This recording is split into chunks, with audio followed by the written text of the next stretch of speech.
Alright, what we have here, the mashed ick bird pepper.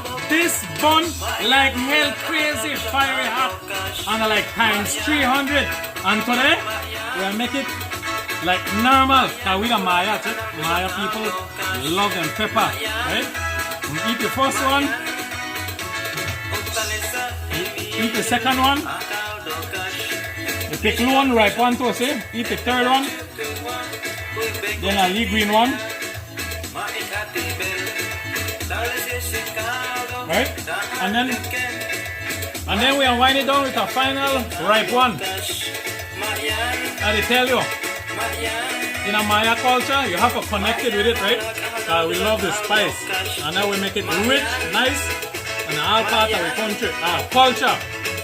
What I want to tell you now, you see we hot like crazy. It means don't mess with we.